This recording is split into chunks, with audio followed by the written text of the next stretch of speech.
Hello, friends. Welcome to the end of the world. I'm Glenn. Nice to meet you all. Happy you decided some of you were able to join me here. And hello to the 60-something joining us on YouTube. I'll be talking about why your company should have an internal API, what you can achieve with it, and I'll offer you some suggestions on how you could get started with it. I'll mostly be talking about the how, the why and the what. And the how parts are going to be pretty high level, so it's not a lot of technical details. It's more, these are things you should look at. Here's something that could be interesting in this space for you. And here are some advantages you might want to implement in your organization.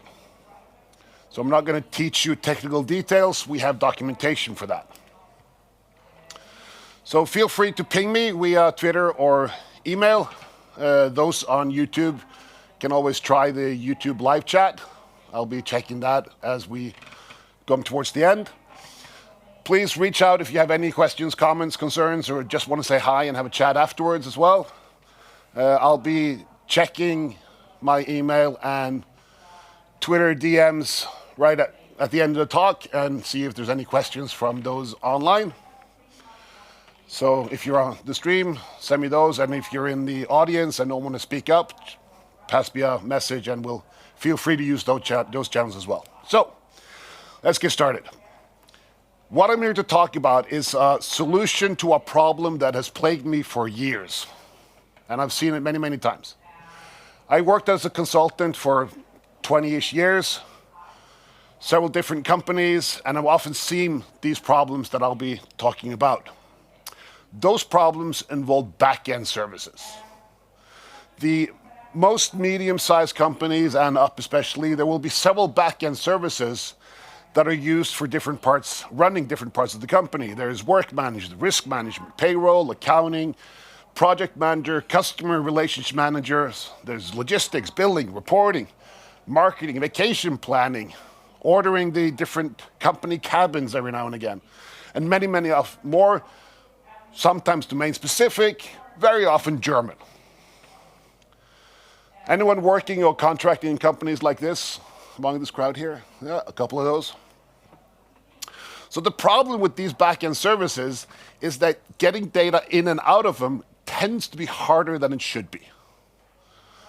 They have custom software development kits that you have to install and port with various demands. They tie you to different versions of the framework you would like to use, different languages. They limit your choice in how you want to create your programs. Sometimes you have to integrate via the database, which they have absolutely zero obligation to maintain in a consistent state across versions. They export data periodically. They have proprietary APIs. They use older technologies. There's lots of things that make this data not easily consumable by other applications. So let's do a simple example. You have an ERP system. You have a CRM system, and you have an e-commerce system. You want to build a web app where your sales team, for instance, can view the order status and history for each of their clients when they're talking to customers. So somebody wanted that, and somebody got funding and had a budget, and you started making this stuff. Now, these systems all have different APIs. Their surface is different for each system. They have different ways of interacting or querying that system. But let's take the happy path. Let's look at the bright side. At least they have some APIs you can use. That's an advantage.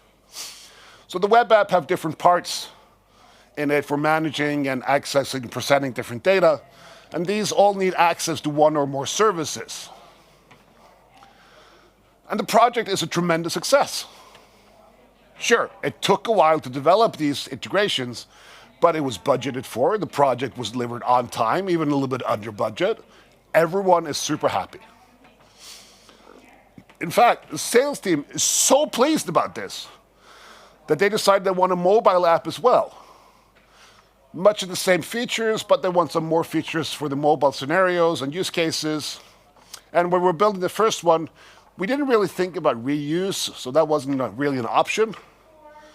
Wasn't a topic when we were building the web app, so we can't reuse what was done, so we redo a lot of work. And everybody involved knows this is not ideal. But there are constraints, right?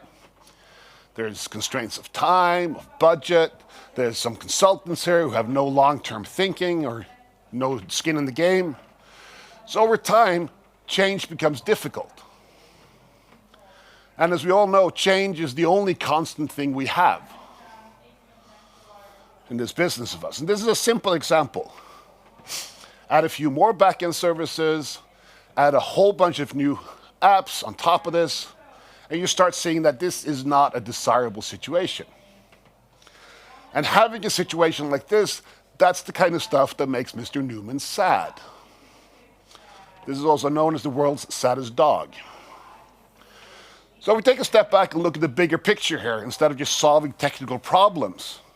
What is the business problem that we want to solve?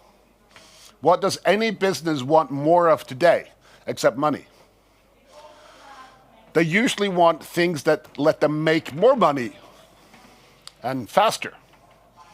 These often come down to three things. They want innovation. They want to have those options to innovate, try new things, experiment, failing fast. Does this work? No? Okay, let's try something else. Toss that. Here's a new idea. Let's see how that works. Tweak it. It's the old thing, if you're standing still, you're actually falling behind because everyone else is moving forward. They want to have agility. They want to be agile. They're so involved, so far along in the journey that agile isn't just a thing they have their teams do. Yeah, you're doing stand-ups, we're agile. They've taken this to heart. And they want to try things. Doesn't this work? Well, change it. New opportunities, embrace change, right? Heard that one before? How easy is it to embrace change when you have a three-letter German in the closet? And they want speed. Want to reduce the time to market, want to see something happen and respond to that. They want to react to whatever competitors are doing. In fact, even better, they want to beat the competitors in doing something. They want to have an idea, they want to see an opportunity and say, we need to get on that. Let's do this. All of these things are hard when you're working directly with the back-end systems. Even in the best of cases, like our example, it's hard. What we need to do is build this capability on top of the back-end systems. And there are perfectly good reasons why we can't have these things in our back-end system. You don't really want people tinkering with your ERP system or tweaking your payroll system or changing things in your logistics app willy-nilly and every day. Those systems, we want to optimize them for stability and safety. But we also want these other things. So what we do is that we make two lanes in your company. We have one lane, slow lane, for stability and safety, and we have a fast lane for innovation and experimentation. And our API comes here in the middle. It's the divider between these two lanes, but it is also the enabler for getting this done. And don't just take my word for it. There was some case studies from a company called MuleSoft, which looked at two places that implemented company APIs. Siemens was one of them. It was 50% faster in project delivery. MVPs, as in prototypes and initial versions, were delivered 2 times faster than previously. BP develops things twice the speed of what they used to. Just imagine cutting, that means you're literally cutting all your development costs in half. That is a significant impact. So, how do we do this? Well, we need some tools. Let's start from the bottom and we'll work our way up. Now, the basic problem we're dealing with here is that all of these back-end systems have their own language. And as the story of the Tower of Babel, this makes it impossible to communicate properly between our little actors and our little fiefdoms. So last night, after the party, some of us went out, and we were people from Sweden, from Norway, Netherlands, UK, US, Ireland, Norway, a German was there, and we all spoke a common language so we could communicate easily. And that's what we need. We need a common language, a language of definitions, not a programming language. But we need a language of how to describe a system, an API definition language. An open API is one such language. It's an API description format for HTTP-based APIs, which is what people often call REST APIs, which isn't really what they are, but it's a whole different discussion. But it's HTTP-based APIs, and it's a file where you can describe your API with its endpoints, its operations, responses, parameters. You can include examples, the lot. Used to be called Swagger, if anyone remembers that. The important part here is that it's machine readable. Anyone old enough here to remember WSDL files? Yeah, a couple of those. Showing your age there, fellas. It's sort of the same thing. I can say a lot of bad things about SOAP, but WSDL files is not one of the bad things. They were actually kind of nice. And don't worry if you can't read this and like, oh, what the hell is this? You're not really supposed to read it. Machines are supposed to read it. We'll take a closer look anyway, what it actually says. Just a little overview. Here our file describes an endpoint / users. It has an allowed operation, the get, which is an HTTP operation. The get operation can return a 200. 200 OK, that's a good thing. And it will return an array of some JSON strings. I know it's JSON because it says application / JSON above. That's the content type. And all of this is now enough to start generating clients, because that's what I can do. Given an API, open API description, I can use tools to automatically consume this description and automatically generate a client for various languages. For instance, in the tool I'm using, I can generate a C# client or a TypeScript client. And I get a complete client with classes, with methods corresponding to the operations on my server. I get copies of the data objects that the API gives out or requires. There's lots of tools for various different languages. Actual generation is not that interesting right now. The interesting part is, how can we generate this open API file from a service to make it consumable? Now, the details are different in various frameworks and various languages. I work in the .NET world, and there are 2 or 3 major options you can do. One option is to add code to your application to generate this open API file. You add some middleware to look at your controllers, your methods, and using attributes on them, or sometimes conventions, inspecting these and generating an open API definition based on whatever you have. And then there's another part that includes some middleware that will produce this open API file if requested. It also gives us an endpoint we can use with a UI. Various tools have different UIs for this, but it's usually a tool that lets you examine and play with the API. This, for instance, is the Swagger UI for one of our applications in my company. Looks like that. There's a bunch of different endpoints. Here they're grouped by controller. We can pick one of them, we can expand them. I can see the parameters they need. This one doesn't need anyone. Bad example probably, but scrolling down, I can see what response I can expect to get.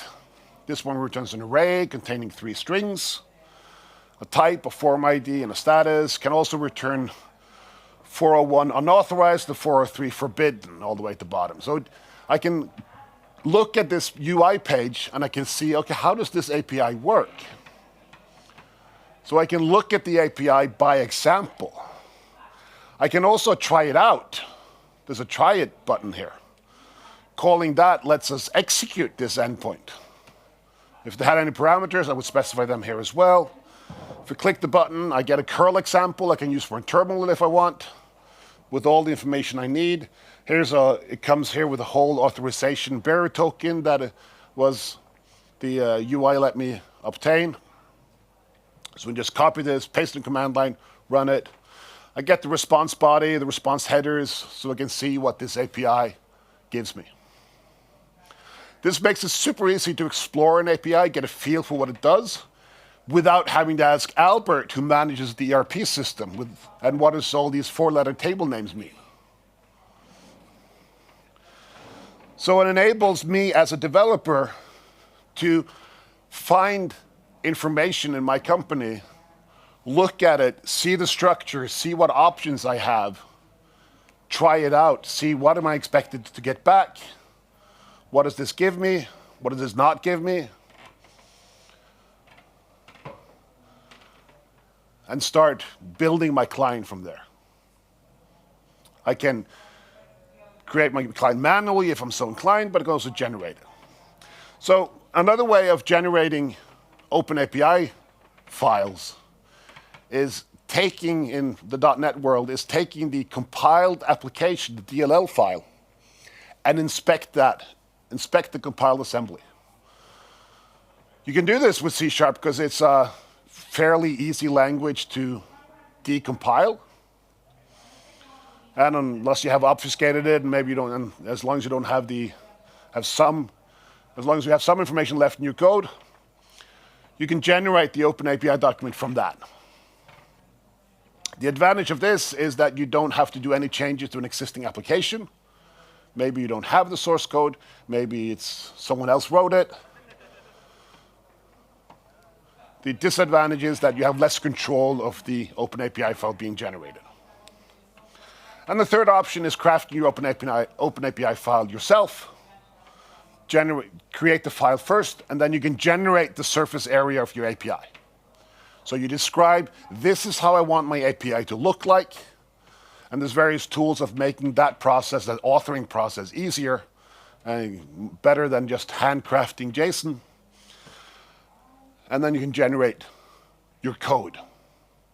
Now, this is not a talk about OpenAPI, so I'm not going to go into details on creating OpenAPI files. There's lots more information, for instance, on the Microsoft Docs pages on this.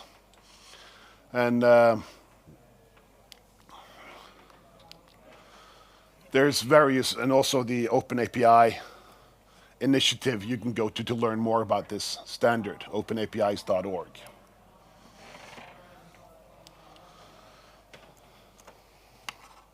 So, back to our three services. Where do we start? Our first problem is that we have too much variation on top of these services. So we need to make sure that we have an OpenAPI interface on top of each service. You probably want to start with the CRUD operations or query operations, and eventually we'll probably evolve into fuller CRUD operations. But starting with the queries is a pretty good place. It's usually what you want to do. You want to get data out of the system and into something else.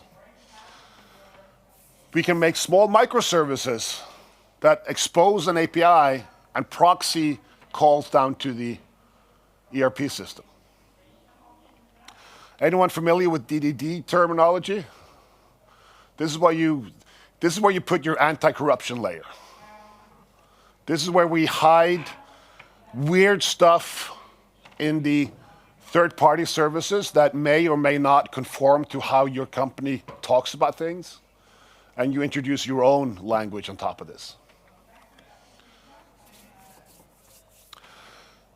So we can use various tools to expose these, talk to these enterprise systems, expose all these legacy APIs in a more modern, flexible fashion. Depending on your environment, you can get going here with actually little or no code. For instance, Azure Logic Apps has a pre-built SAP connector. So instead of writing code to talk to SAP, you can define an input, send a message to SAP, and define your output. The HTTP request action in Logic Apps will generate an open API file, so you can consume that somewhere else. But it could easily be anything that's able to talk to your backend system and respond to HTTP requests. Logic Apps is a light no-code solution, but it could also be a bespoke web application that you write, your own API. It could be some serverless functions, some orchestrated Kubernetes, or even a plain old virtual machine. The important thing here is that you establish a common way of discovering interfaces with these services. Each and every one, no matter how you make it, expose an open API document. So you have an HTTP-based API documented by open API. Now, let's build some more on top of this foundation again.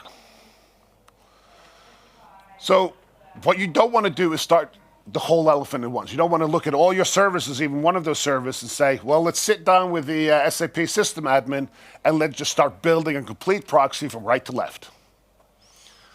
You build what you need when you need it. Perhaps we're building a front end in our sales app that needs to display information about our customer. But that information is spread across several systems. So we need two services. One for the ERP customers and one for the CRM customers. Now these two services cover a small part of the underlying system, small vertical slice, if you will, giving you that particular, and they have different information. They both have information about the customer, but they don't have the whole picture. We can create another item on top of this that gives us the whole picture. These things could be in one service. It could be in 3 microservices, depending on your style, preference, and constraints. So now we have a common view of our customer without having to care what information is defined where. Consuming the customer from our service on top here, I don't have to worry about what information is in what backend service. That is information I no longer need to care about. So we have a different service, for instance, an order service, built on the same principles. This one can consume my customer. Nice unified data coming out of the customer service into the order history service without having to care about how things are structured below. All of these have an open API surface on top. So building a web and mobile API on top of this becomes a lot easier. The grunt work is done, and the work involved in building these clients at the top is greatly reduced. For instance, the web client can get C# clients generated from the order history and the customer service. The React Native app for the mobile can get a TypeScript client generated. Happy with that. Both clients will have strongly typed data objects, strongly typed API client, making it very easy for developers on those clients to consume their data. Reducing the amount of information and skill they need to have. And that means we can start layering this little cake of services. So at the bottom here, we have our data layer. That is where our data resides. And we can almost treat it like a database in many cases. We have our persistence layer on top here. We need different skills on different levels in this cake. On this level, you need insight and knowledge about the underlying system. So you need to know, how do I communicate with our ERP system? On top of that, we define our ubiquitous language, where we say, this is what a customer means in our organization. This is where you find it. Maybe you have different views of it, but this is where you find it, and here we define what we mean when we say a customer. This is a business layer. You'll need knowledge about the business It's actual business, what you're doing, the actual processes, what goes where, who owns what should happen if so-and-so happens, and this and so. You do not need to know how do I communicate with SAP. You do not need to know, do I integrate my CRM through the database, through a CSV file on an FTP site, through carrier pigeon, doesn't matter. But you need to know how the business works. And then we have our presentation layer on top. Here we're combining several sources into views specialized for each app or each client. You can do this on a client-by-client basis. In a mobile app, you might want to have a different view to send less data over the wire to the mobile phone to save some bandwidth. If you attended previous presentations talking about GraphQL, this is where you would build that layer as well. Saying, okay, let's make a combined surface. Perhaps you'd cross a little bit into the business layer depending on your complexity. I find it very helpful to think of the API in terms of these layers, but they have different characteristics. Velocity and agility increases as you move up the stack. The further to the top, the easier it is to change things, to innovate, experiment, move things about. As you're moving down, things become more rigid. It's harder to change things on the bottom than on the top. But instead of having this hard border, we have a gradient. We have different levels of agility. And we can decide where we want to put our effort depending on what goals and what needs we have. This is a model that's very suitable for if you're working with autonomous teams, because you can give them ownership of different parts, and they can respond to whatever requirements they have and whatever needs they have. They can be self-sufficient and self-organizing and remove a bunch of bottlenecks.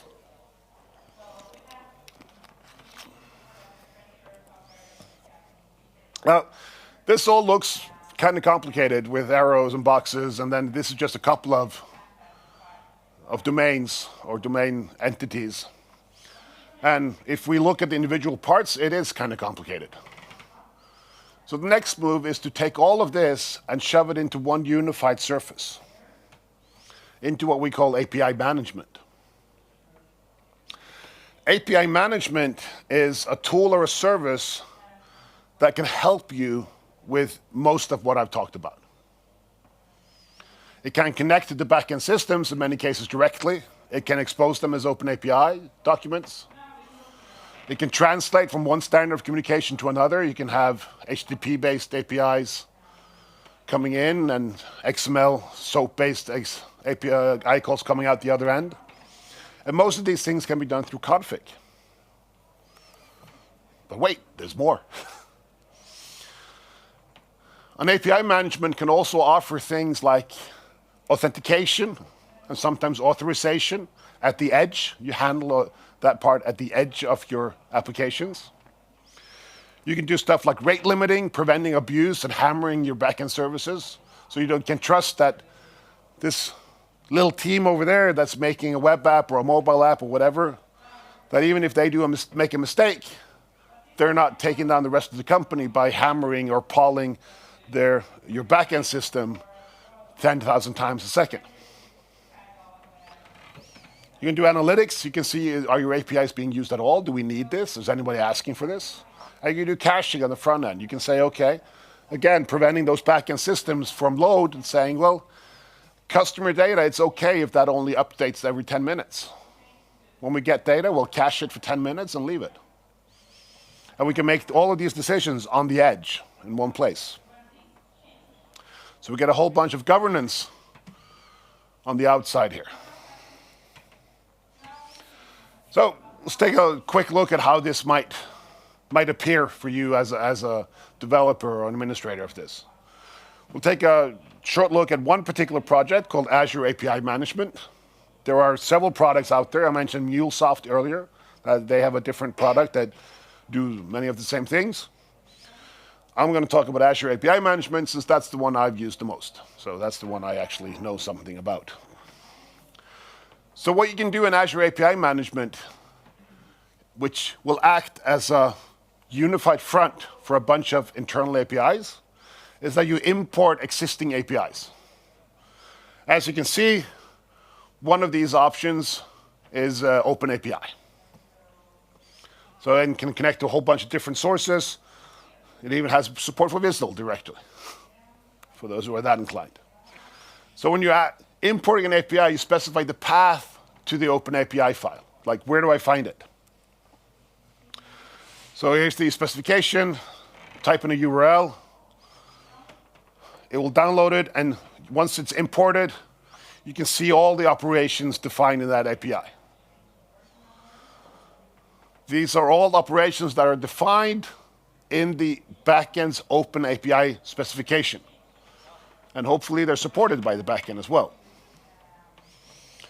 And you can do stuff like adding inbound and outbound policies to the API, an API call, an endpoint.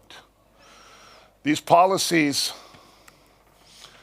are definitions of things you want to happen when, or check on the way in or out. You can, for instance, set headers. You can search and replace text. You can set rate limits. You can combine multiple APIs into one. You can say that, well, based on your role or your authentication level, I will remove or leave these fields, depending on what you have access to or not. You can specify multiple policies to be executed in sequence or both ways. You can add logic, control flow. You can respond to errors and do more. All in all, this becomes a pretty powerful low-code tool to gather and define your APIs.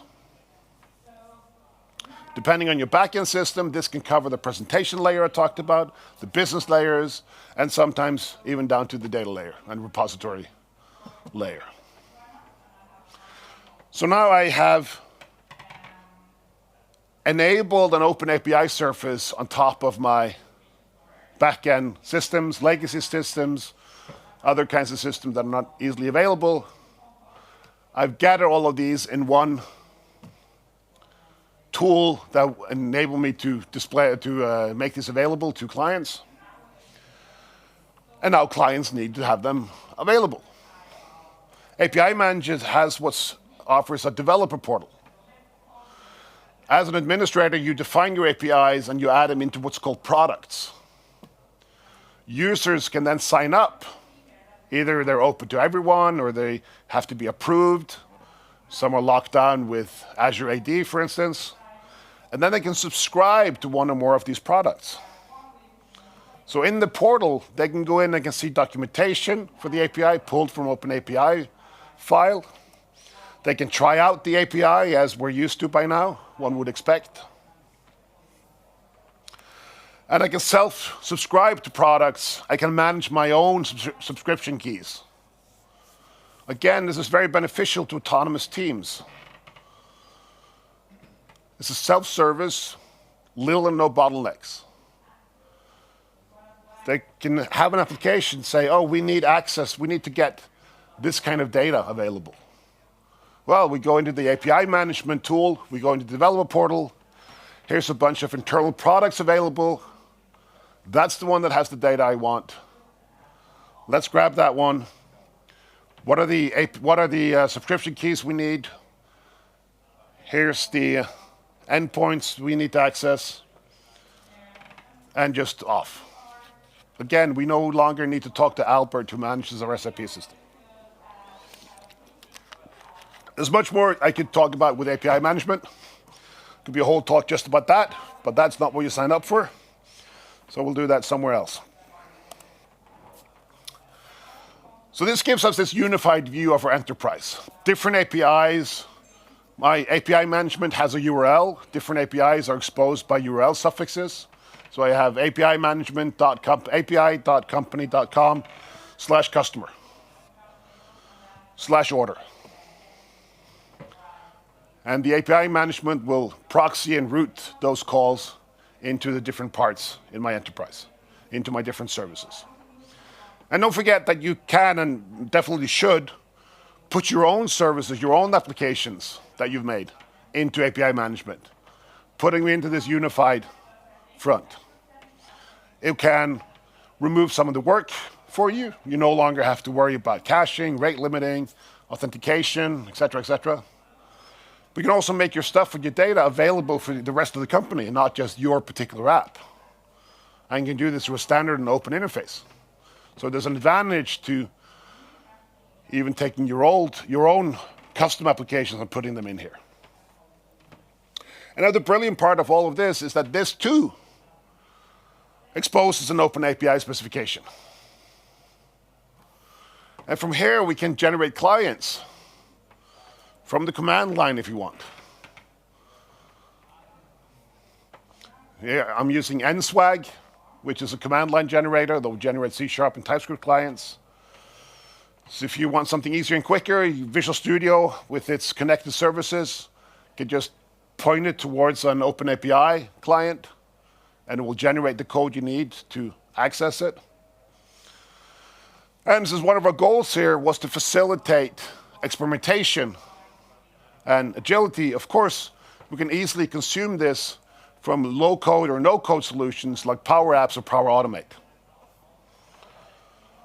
It's a matter of adding a custom connector, importing an open API file, and 1, 2, 3, and you have a custom connector that people in your company can use in a no-code Power App, for instance. Where you define, here's my data, this is what it contains, and then Sally in sales can go in to Power Apps, say new app, give me that, I want this, done. And now we're starting to get what we want. We have a unified business API surface. It will start small and then it will grow as we make more services and we have some processes in place to make sure that new stuff comes in here, that we make, this is how we make stuff. It's easily consumable from a multitude of surfaces and technologies. We are no longer constrained to whatever technology our ERP system offers. HTTP-based APIs can be consumed from anything. Every single language on the planet, practically, offers a way for you to consume HTTP languages, HTTP APIs. It is relatively easy to generate clients and can reduce the amount of work needed for you in your app to spend on the minutiae and the technical communication back and forth. Instead, you can focus on the actual business value in your application and experiment with that. We have self-service, but we still have control and some governance enabled. It's not willy-nilly and all over the place. It's not all unicorn and rainbows. When you start doing this, pretty soon you fall into one specific hard question. Whose data is it? You need to figure out who owns a particular piece of data, and not just who owns the customer, but who owns the registration date for our customer. Who owns the name of the customer? Down to that level. And this is what's called master data management, and it can be a hard problem. But if you have multiple systems, you will have duplication going on. A customer will exist in different systems. And as long as you have that, whether you're doing this or not, you should be doing master data management. It becomes essential to do this if you want to start putting updates back into the system. It's not so important if you're just getting data out, but if you want to start putting data in, you really need to know where does this data go. And also, depending on your configuration, you need to trust your data coming out. We have a customer here, we have a customer here, but this one is never updated. So it could possibly be wrong. So you need to know that, okay, I'm not reading that information from there, I'm reading it from here. So how do we put data back? The main thing we talked about so far was querying. What happens if we want to put data back into the system? There's three main ways of doing this on a conceptual level. One of the ways is that we can let the customer service just sort it out. It already knows where it's pulling the various pieces of information from. It's not a huge leap to let it update the customer as well. Say, okay, I'm pulling that information from there. I can put stuff back there, right? So we can take an update and update the different backend systems accordingly. I'll take that, push that there, take that, push that there. The other option is to completely decouple the customer service from updating downwards. Instead, it will send out an event. This thing happened. Or I want someone to update this piece of information from the customer. Our different backend systems will then subscribe to changes in the object they care about and get updates delivered down to them. We can also send our updates to different systems outside that might care about knowing what this happened. This could be external systems, third parties, other properties.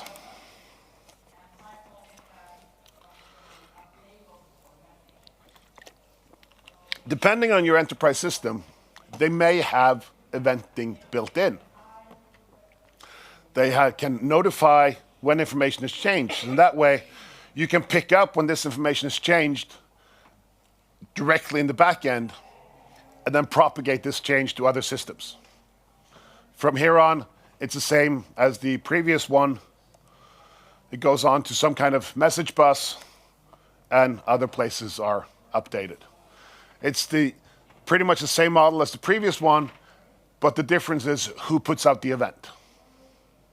So if my backend system can generate events and put them on a common bus, and they can generate events that make sense throughout my organization, then this is a good way of doing it. Sometimes you want an intermediate here as well, because these events are custom and hard tied to that particular ERP system, and you want a translator, basically. You want to pick up their event, translate it to an event that you control, that you manage, and you version, and you can pick that up in all the different various systems. Which version you want for updates, that will depend entirely on what you're most comfortable with, how much logic is involved in shoving things into the back end, what tools you have available. And I'm not going to go into how to build an event system here. There's been plenty of talks on that. I'm slightly out of scope here in the last 15 minutes, but I'm happy to talk to anyone who's interested about that afterwards. So, where do you start? Where do we go from here? Well, first of all, if you're writing APIs today, make sure you generate open API files. Like that's the easiest thing to start with. So you're writing applications, you're writing APIs, make sure you generate open API files from those systems. It will make it a lot easier to integrate those applications later. Even if you're not using it for anything else right now, just make sure you generate them and you have that first building block for super little effort.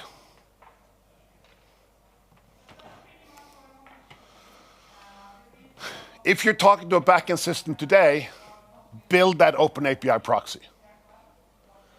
Even if you're making just one app, do the effort it takes and build that proxy on top of it and then communicate with that. Because then you have a start. You're on the way to something, make it a lot easier for the next thing that comes along that wants the exact same thing. Start what you need. Work in vertical slices. Don't spend 6 months building something you have no idea if you'll ever actually use. This is common sense. right? And do a proof of concept. Look at a cloud-managed API management tool. How does that work? You can get started for nothing, literally nothing, free. It makes it easy to get a structure and a governance in place early instead of fixing things later. And you can start getting some knowledge and looking at where do we have holes in our organization to manage this. Master data management, again, super important. You need to have the knowledge of what information belongs where, who owns it. If you don't know who owns the data, you have no way of trusting the data you're reading, and you have no way of actually updating it.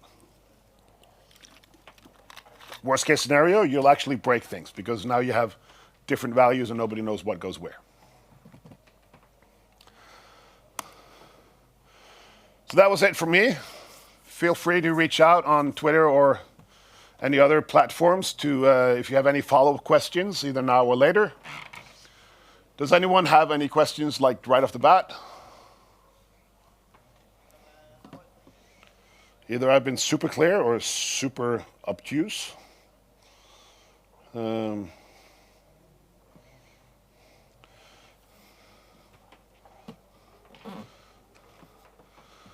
This is one way of doing it. There's, of course, other ways of doing the same thing. They will generally evolve around the same principles. This one is specifically tailored for exposing back-end systems. This one is also tailored for HTTP APIs across a wide organization. The other approach is getting into stuff like event sourcing, where you convert your whole organization into events, basically.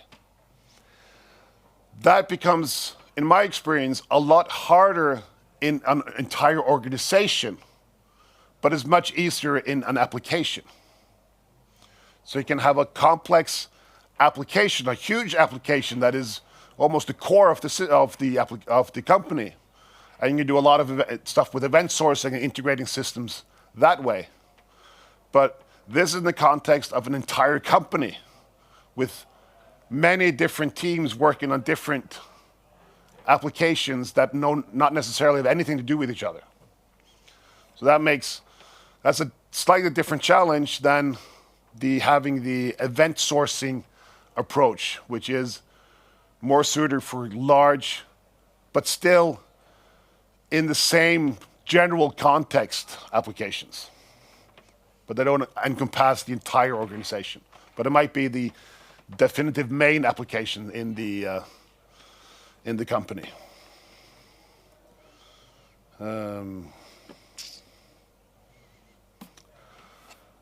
If nobody has anything else, that's it. There's one talk left. Hope you enjoyed that. And congratulations for getting a slot in the raffle.